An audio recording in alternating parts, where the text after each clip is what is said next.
今次呢條片呢，主要呢其實就係講，如果你去深圳前海華發嗰個室內滑雪場滑雪嘅話，你要帶啲乜嘢？暫時嚟講呢，去深圳滑雪呢，所有嘅門票其實都係包晒裝備嘅，即係佢會包咗頭盔、外套、雪褲、板同埋鞋嘅。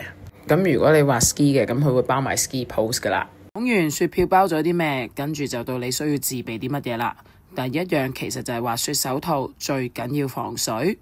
深圳個場其實都凍嘅，所以厚啲都唔緊要。建議你帶埋內膽手套，除咗可以保暖之外，亦都可以幫你吸手汗。你出 trip 嘅時候帶多幾對換洗，咁就乾淨又衛生啦，冇咁大機會出現臭手套。我自己中意呢隻食指同埋手指公都會露出嚟嘅內膽手套，因為方便我撳電話。跟住就到滑雪護臉，記得要冚到面同埋條頸，因為其實佢嘅作用除咗保暖之外，仲有防曬。然後呢，其實就係滑雪襪啦。如果你話你冇滑雪襪嘅話，一對長襪其實都可以解決噶啦。使唔使厚啲呢？咁其實就見仁見智啦。我自己就中意着特別薄嘅滑雪襪，因為靈敏啲，做嘅所有動作可以即刻反映出嚟。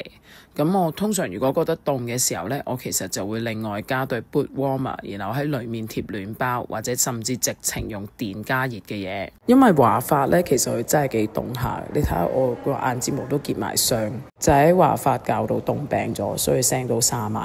所以其實都建議你哋帶翻件比較保暖嘅 mid layer 着喺中間。係我呢一段聲係其實係病好咗先至再錄，因為前排冇晒聲。唔一定要羽絨嘅，畫毛嘅都可以嘅。如果可以嘅話呢， base layer 呢最好就揀啲質地好啲嘅材料，唔係講話越厚越保暖就越好，而係越透氣越快乾翻就最好啦。點解會咁呢？喺室內滑雪場呢，其中一個問題呢就係我哋容易喺暖區出咗汗，跟住入去冷區嘅時候呢就好容易攝親啦。因為濕嘅衫其實會扯熱量，就扯得好快，但係如果你 base layer 乾得好快呢，就可以避免呢件事發生啦。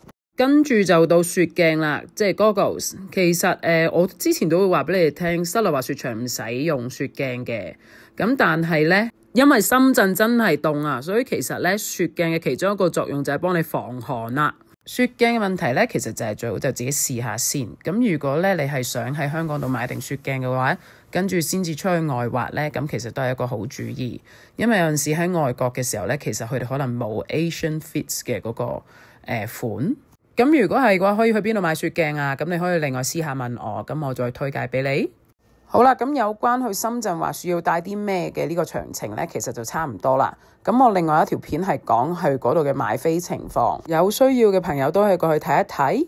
咁最後啦，如果你係有需要揾喺深圳華發嘅香港教練嘅話，其實都歡迎你揾我嘅。咁我哋嘅教練可以用廣東話、英文同埋國語嚟到教嘅。我哋嘅保證係唔呃錢、唔拖堂，所以你可以放心交俾我。